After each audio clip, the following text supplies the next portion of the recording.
Welcome to the Firebelly Social Show. We're focused on talking to food and beverage brands that are on a mission to make the world better. Hey, everyone. Duncan here with another episode of the Firebelly Social Show, where I have the distinct privilege of chatting with founders and leaders of mission-driven food and beverage brands. Man, it's an easy and amazing gig. But before we jump in, we want to shine a light on today's conversation, a deep dive into grain-free innovation, real ingredients, and building a brand rooted in values with my man, Dinos Stamoulis. He's the co-founder of Paleonola, one of the earliest champions of the grain-free movement long before it hit the mainstream. So that's what we're going to be doing today. And I'm excited that he's in the house. And of course, a huge shout out to our sponsor, company I started, Firebelly Marketing. Firebelly partners with mission-driven food and beverage brands to build community, spark emotional connection, and win on social. If you're ready to turn social media into a powerful engine with your brand and velocity, head over to firebellymarketing.com to learn more. So today we got Dinos in the house. He's a co-founder of Paleonola, the Rhode Island brand that helped spark the grain food movement back in 2009. So this guy ain't a newbie. And well before paleo and clean ingredients and real food were buzzwords. So from day one, Dinos and his team have operated on a very simple principle, and I'm hoping we can get into it. Real food should stay real. So this is a thing I was Secret Santa recipient via Eric Martindale of some Paleonola, and it's also available in Whole Foods near my house. I brought it into the office yesterday, and the shit was devoured. Everything is pronounceable. Everything tastes and smells good. No weird ingredients. And so it really speaks to his leadership style, transparency, ingredient integrity, and doing things the right way, not the easy way. So this guy's been doing it for 15 years, started as a homegrown project. It's a nationwide brand. Original values still in play. So let's get into it. Dinos, hey man, welcome to the show, bro. Hey, happy to be here. Thanks for having. I know we have such an interesting story. We met because of no other than Eric Martindale. That's right. He is such a connector, isn't he? Oh my gosh. Yeah, he's awesome. Yeah. Such a good dude. Always wants to help everyone and puts other people first. Great values. Just a really great guy. I'm so glad that he connected us because this is the start of something big. Now, you started this in 2009. Yeah, we started with a conceptual kind of like personal snack in 2009. And then the brand itself was conceived in 2011. So yeah. But now what kind of challenges did you have, right? Because paleo was on the fringes, right? Mm-hmm. Mid 2000s, late 2000s, early 2010s. Paleo was on, you're more likely to have heard someone who was CrossFitting talk about paleo, or like a hardcore, power lifter or something like that. What was it like building a brand before a trend existed? Yeah. Without I'm trying not to use a pun here, but without going against the grain here, we were trying to we were trying to educate a consumer around a completely new concept. And it was an uphill battle from the start. Not only that, it was an uphill battle with retail buyers because they've never heard of it. And then you come in with a price point that's probably $3 to $4 higher. And in the beginning, some of them just straight up said, this won't work. But we had to prove every door. So I think originally it was probably 2 or 3 years before we kind of got a little bit of like, oh, okay, this makes sense. Yeah. That's interesting because it speaks to two things. It speaks to vision and it speaks to education, right? And how I'm just inspired by how deep your core philosophy of real food was, that you were going against the grain, pushing this thing uphill. What was that like as a founder? I think you go through every emotion possible in the beginning, right? You have this hope, then you get into it and you kind of quickly get snapped back into this shit is really hard. And you just have to continue to show up every day. and stay true to the original principles, which were, we're not going to put shit in any of the products. If we're going to launch a new product, it has to be amazing. There was this kind of shift around 2009 where some of these products were being touted as special, natural, organic, but the laundry list of ingredients in them, and it still happens today, don't get me wrong. People are getting very good at marketing today.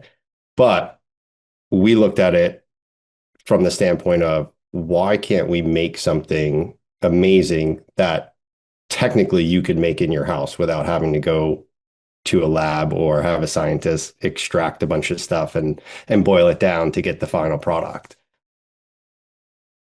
Yeah, that's a real challenge, right? And so your core value, and let's take it back to the old school number 24. How did this even come about? So after I graduated school, I played 3 years professional hockey in the minors, and I bounced around between double and triple A. And if you know anything about that situation, it is not glamorous. There is a ton of nights on the road. There's a ton of talking about bad sleeps. There's a ton of bad sleeps, especially on buses. And one of the things I remember the most was, you have some of the most highly skilled athletes. These people are operating every single night at 120%, and yet what they feed them is complete dog shit. And at the moment, it didn't make sense to me. And on the road, we would stop and it would be pizza, hot dogs, popcorn, just things that you knew, if you eat that now, tomorrow you will not feel good.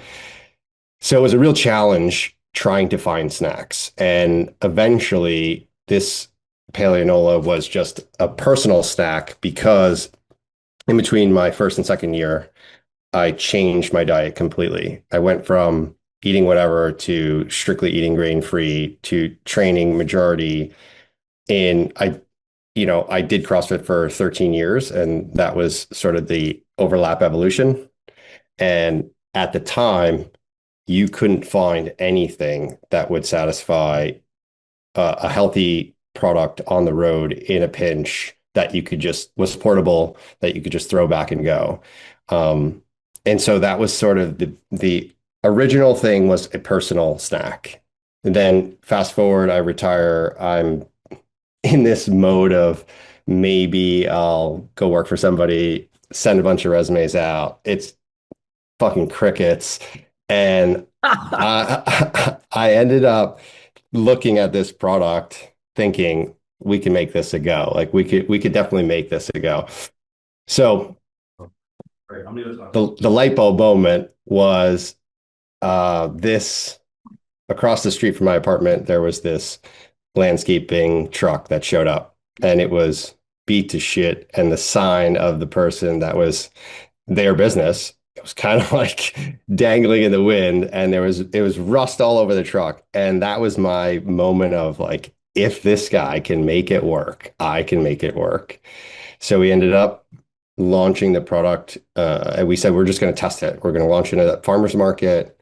We're going to do it for 4 months. We're going to take this and see if it runs. And it was like, we hit the ground running. We had to educate customers, but we knew the second week when they came back to the table, we were in, for the long haul. So that was the origin story. And we ended up building it door by door after that.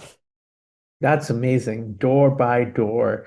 And I mean, we in the early part of the show, I talked about real food should stay real, right? And is it fair to say that that's one of the parts of your mission?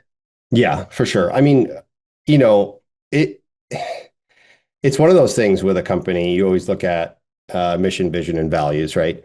And they can mean a lot of things to different people, but we looked at it and said, everything in there has to be real food.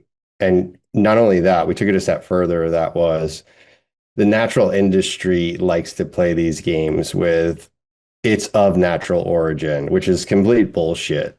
because if it's refined 17 times before it gets to the final product, it's not really in its natural state. So that was another real core mission that we wanted to hold on to, which was not deviating from its original state as much as possible. I mean, and I think that you just led into my next question, which is I'll just start by taking a little aside. When first of all, the brand is so cool. I love the concept of the bridge. It's a backwards and forwards bridge from when food was real and people were hunting and gathering, and you didn't have the choice of a deep fried piece of chicken, right? You roasted it, you ate it. And it's simple. It has kind of like a timeless design. And it was Sydney, my colleague, and I opened the vanilla packet, and man, that is not something that happens very often. In fact, I won't name, but I ate an Indian snack recently. It's a market in the US, and I opened it and I was like, shit, it smells like chemicals. I Yeah. mean, it actually ended up tasting okay, but I'm not, you eat with your nose and your eyes, and right. And it was, and Sydney and I were both like, oh my God, it smells so great. And then you eat it and it's delicious, right? There's textural variety. Everything's healthy, and I guess what I'm asking, along with my my geeking out about the taste, is how do you protect that kind of vision and commitment when you're dealing with category buyers and national chains and so on? Like, how do you, as a founder, just say no, fuck it. This is what I started out. I'm not going to dilute it. I mean, I think it all ties back to you have to understand the mission you're on. You also have to understand what you will accept and what you won't accept before you set out. And we strictly thought if we can do just this and we can do it exceptionally well, that's actually the advantage because when we look around in the market, we see a lot of trend chasing. We see a lot of, oh, this is hot right now, so we should do something protein related, right? And then you go back to, you want to talk about chemical taste. That's a whole different discussion. But we understood that you have to have a soul and you cannot sell it along the way just because something is very attractive or the category is growing extremely fast or buyers are really looking for the next innovation on X, Y, and Z. And it's very hard and it is very enticing to get pulled in a different direction or led astray and say, well, maybe we should do this. But the founding principle of real food has to stay real always realigns whatever thoughts you have that kind of get scattered about when you're dealing with innovation, because you have to say, does this align with our mission? If the answer is no, the conversation just moves and it's done. And you don't waste time pondering, how do we make this work? So, I think that's the other thing. We have probably somewhere in the nature of, we have 3 product lines, right? But you only know about one. And that's because of mainly a little bit of aligning focus, and we want to continue to just stay grounded in one product for now. And the other thing is like when you try to do multiple things, you end up doing all 3 of them mediocre. And we felt like there's so much potential here with our core brand and our core product. Then let's not get pulled apart in 2 different directions trying to do it all. There will be a time for that. I mean, I think that is so admirable. I loved what you said about not chasing trends. I mean, I can't help but reference Mark Samuel's post today. He had a Beyond Meat Oh, protein yeah. protein Yeah. drink, and it's like, okay. I mean, I thought I'd seen it all. I swear to God, I thought walking around Expo last year and tasting some of the drinks, and not trying to be a dick, but man, some of the drinks I was like, okay. Someone forgot that taste matters first. Yeah. I don't care what functional benefits you're promoting, if it don't taste good, Mhm. but some of the comments were hilarious too, because it was like, well, I guess they got beyond meat. Yeah, yeah. And not to beat this up, but it ties back into and there's two things, there's two valuable things here, right? It ties back into who are you, right? And if you're saying we're beyond meat because we believe in X, Y, and Z, and you can't even make that work, your idea then continually loses respect and trust in the consumer's eyes because now you're trying to launch something else when you couldn't get the first thing right, you know. And this is I wrote something a while. It was kind of a deep dive when it first came out. I wrote something about Spindrift, which I love Spindrift. And when they decided to cut their alcoholic line, I said, this didn't fail because it was a bad product. It failed because it violated everything that they stood for. You know, like you cannot be, oh, we're going to make a better for you drink, and then we're going to entice people to have alcohol. It just clashes. And if you stay true to your mission, that doesn't happen. Somebody in the room will say, wait a minute, is this aligning with what we're all about? Yeah, I mean, I think that it's you said it. I mean, you can't sell your soul, right? Because there's like a 90s reference that's coming to my mind. The singer Jewel, who will, I think something like who will buy your soul? Because there are buyers who will buy your Yeah. soul, right? Who will save your Who soul? will save your soul? Thank you, brother. Thank Yeah. you. Thank you. Because I think that that's critical. It's like, hey, and I wonder what if you looked at the numbers on the Boulevard of Broken Food and Beverage Dreams, like how many people are there that have chased it? Because, I remember Peter Jalantzis from Pod said, every time someone gets on a shelf, someone else is off the shelf, Hmm. right? Yeah. And the other piece is that not everyone pursues it with discipline, right? It's like, hey, you scale too quickly. Yeah. And that kind of ties back into what you asked earlier, right? Which is uh, sometimes I forget how long we've been doing this, and it's because we love what we're doing. And there's this kind of sexy allure to the CPG industry, which is like, oh, that would be fun, that would be cool. And I don't know where it comes from, but there's a lot of people who get pulled into this arena who don't actually have a passion and don't love it. And this is so hard that if you don't actually love it, you'll get chewed up and spit out in 2 to 3 years. I mean, and let me ask you this question, now with your own marketing, I know that y'all do a lot of like education, BYOB, bring your own, is it bring your own breakfast cereal? Or Yeah, yeah, bring your own cereal. yeah. And I mean, there's a lot of humanity in your social. There's a lot of humanity. And I was just preaching.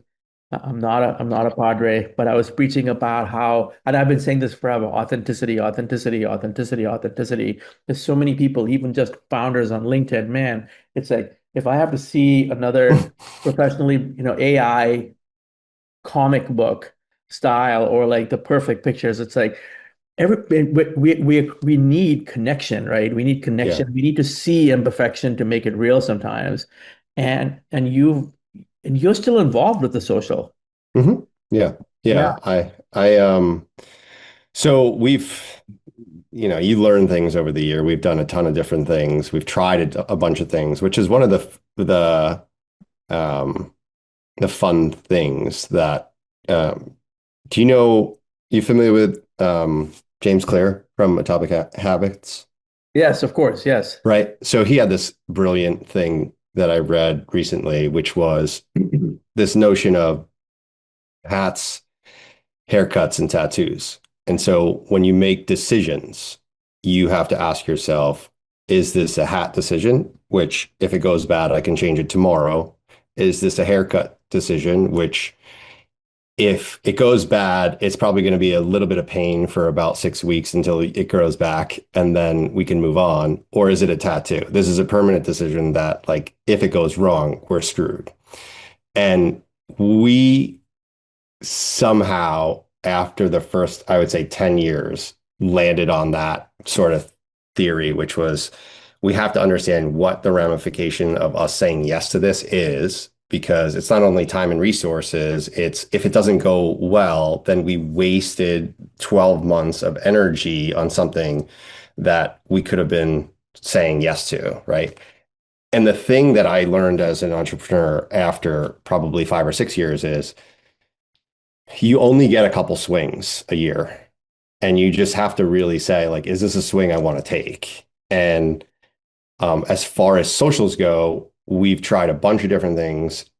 And then about 3, 4 years ago, I said, I really enjoy the writing piece. Let me take over the email piece and let's just build the following from there, just in a very organic and natural way, and have a real conversation instead of, hey, look, we got 35% off all these products. Every 2 fucking days we're blasting out some piece of copy that just has a promo on it. So that's how I stay involved. I mean, I think that it really ties back to what you said before without saying the word sustainable. You're talking about sustainable. And thank you, by the way. I had never heard, I'm familiar with Atomic Habits, only sort of like conceptually, but hats, haircuts, and tattoos. I'm equating it to you're friends with people for a reason, season, or a lifetime. That's right. Yeah. It's like, yeah, our kids go to the same school, and so, it's a season, or, we're both vegans, or, hey, we're always going to be friends no matter what happens, right? And so the tattoo piece is crazy because some of those decisions are really, really deep, right? It's like you either going to be like massively successful or it's going to really set you back. Yeah. And you're going to feel the pain for a while. And I think sometimes, everything looks like a good decision until it's not. Right? Like this looks amazing. And then hindsight, like I have said in the past, is undefeated, right? You just don't know what you don't know. Yeah. And I think that we've covered so much and I love it. I think that, let's just take it to the earlier part of the conversation. This category didn't have a name. Mhm. When you were first entering this category, there was no better for you. Now, I remember being in Seoul in I think it was mid 2000s, and they called it wellness. Yep. Like wellness was the thing, right? It's like everybody Mhm. was like, I'm doing this for wellness purposes. And people used to joke about it, like, everything is wellness. But better for you has got a lot of like swamps, Yeah. Yeah. right? Definitely. And Some so quicksand. um, before we take it to the listener level, the consumer listener level, but just on the founder level space, people who are in Better For You or thinking about it, what in your opinion, what should they lean into? From a founder's perspective. Yeah. So if you're a founder, you have to understand that your expertise or what you enjoy is probably going to take up 20%, and the other 80% is all the muck that you have to sort out. So just understand, if you go into this with your mentality of like, okay, 80% of this is going to be shit that I hate, but I have to do. And 20% of it I will really enjoy, and that'll be like a bonus for me as we go on, every single day. Um, I remember in the early days, we were renting a kitchen. We had night hours, and the night hours started when the business that was in there shut down for the night. And some nights they would run over, and you're talking about, the lights don't turn out until 7, 8 o'clock. And that's when our night starts. And we had to make everything for inventory for the next week during those nights. Um, and we didn't have our own space, so like we would do everything there, pack it all up, lug it back. And for a while, it was like, what in the fuck am I doing? But whether it's just being naive or ignorant, you continue to, it sounds crazy, but you continue to have some sort of faith behind it where you're like, I have such conviction that I know this is going to work. And I know that that sounds crazy, but what really helps is along the way, the people reinforcing that conviction are not your friends. They're complete strangers, right? Your friends are going to tell you what they think you want to hear. But when you find other people who you've never met just become such brand advocates, it's like it's like rocket fuel. Like you just, okay, I know we're in here and we can make this work.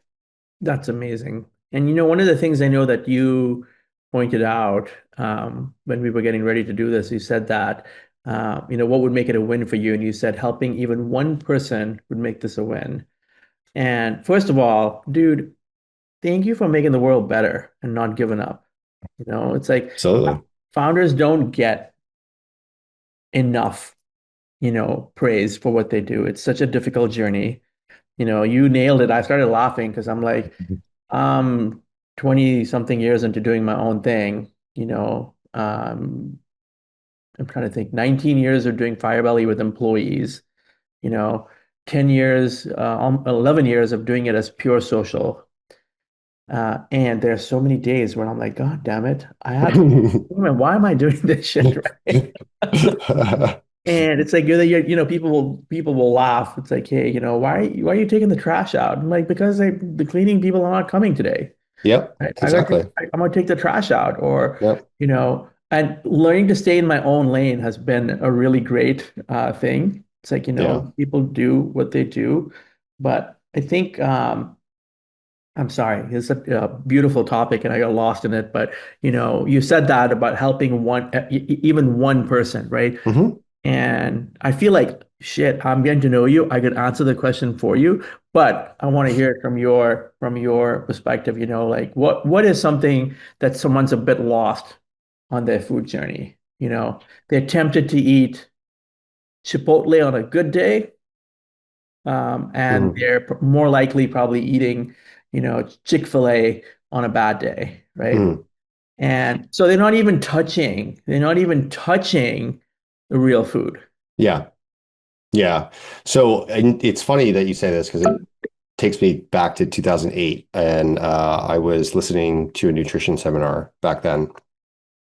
And similarly around paleo slash grain free. And there's one line that I remember from that sticks with me, which is when you are eating haphazardly and when you don't know the difference between what you're eating, whether it's good for you or not, you still have no clue what feeling good feels like.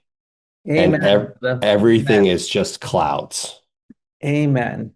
Amen. But once you switch to something on a consistent basis, you have such clarity of, oh man, I didn't know I could feel this fucking good.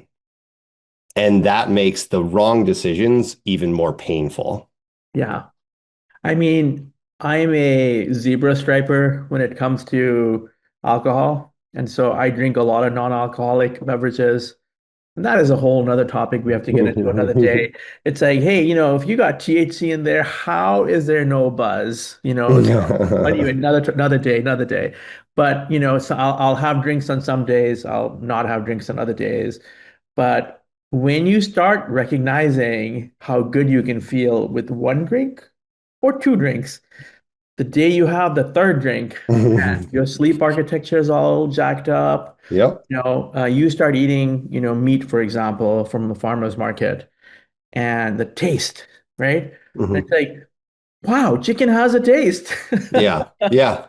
And I think that even some of the big brands in your space, in the granola space, Hmm. people say, "Oh, well, you got to look at, this brand because this is they're everywhere. They're so successful." Hmm.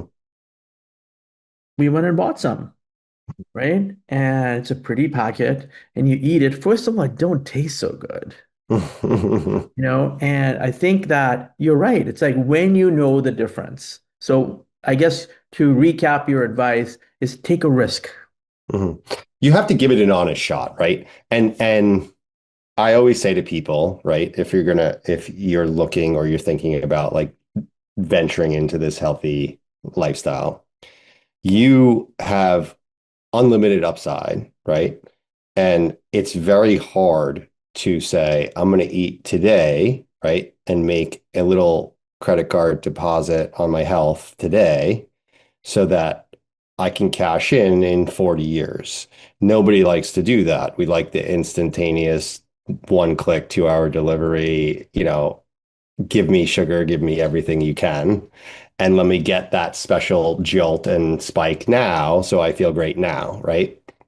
But you have everything to gain if you give it an honest shot. And so what does that look like, right? Like you need to double down on eating well at least 3 weeks because you won't have any real data to go off of unless you give it an honest shot. Yeah, that's very, very well put. I mean, it is a lifestyle, and I have to, you know, I'm 100% sure my wife will not listen to this episode, but I gotta give a, I give a shout out to her because all the things you say, about digestion, allergy tests, and all the tests, and like, eating to feel better, to be healthy is not easy, and fasting, and tying that up with sleeping and Mhm. hydration, and something I struggle with is, even though I focus really heavily on sleep, a lot of days where you don't sleep so good, right? And Mhm. like trying to find all that and optimizing it together is such a Yeah. difficult. Now, what about music? We're both music guys. Yeah. Pick one song that gets you going. Um, Avicii, Wake Me Up. Yeah. I love that. There's a lot of, I mean, like we talked about it a little bit earlier, but like there's so many different genres that I love and that's a pretty loaded question because like that one will always get me going no matter what. Man, thank you so much for all your energy. What a great conversation, and so much truth here. Just like when you're listening to Avicii and the bass drops, like Dinos is dropping the truth here. Co-founder of Paleonola and one of the original champions of grain-free eating. Dinos, people can find where you are, the mission, the full story on the website, paleonola.com. Correct. Yeah. And what about the Canadians, man? We can't leave the Canadians out. How can they is the product in Canada? It is not sold like heavily in Canada. What we do is we ship to Canada directly through our Awesome. website. I believe Amazon also ships to Canada as well. It's funny you asked that question because last night at about 11, I had a consumer email us about shipping to Canada. So we're working on it. Awesome. Well, thank you, brother, for your commitment. Thank you for making the world better, as I said before. What a great conversation. You got to come back again so we can dive deeper. And if you're a food or beverage brand ready to strengthen your community, you know what to do. Firebellymarketing.com. Thank you for listening to the Firebelly Social Show. Check Dinos out on LinkedIn. He's very active. Check the brand out on Instagram. That's their primary hub. And again, thank you for listening, and we love you guys. Thank you, thank you, thank you. Yeah, thanks so much. I appreciate it. And one other thing I will just add at the end, which is if you are a new brand and you're just, getting going, I am more than happy to help in any way possible. So you can shoot me a note. I'd be happy to help. Just understand that, everybody has a finite amount of time. So be really, really specific if you're going to ask questions. And that kind of moves the ball quickly. Awesome. What a great offer. Only for the Firebelly Social Show, you guys. Come That's on. right. Thank you, Dinos. Thank you, everyone. Thanks, Duncan. Thanks for listening to the Firebelly Social Show. We'll see you again next time, and be sure to click subscribe to get future episodes.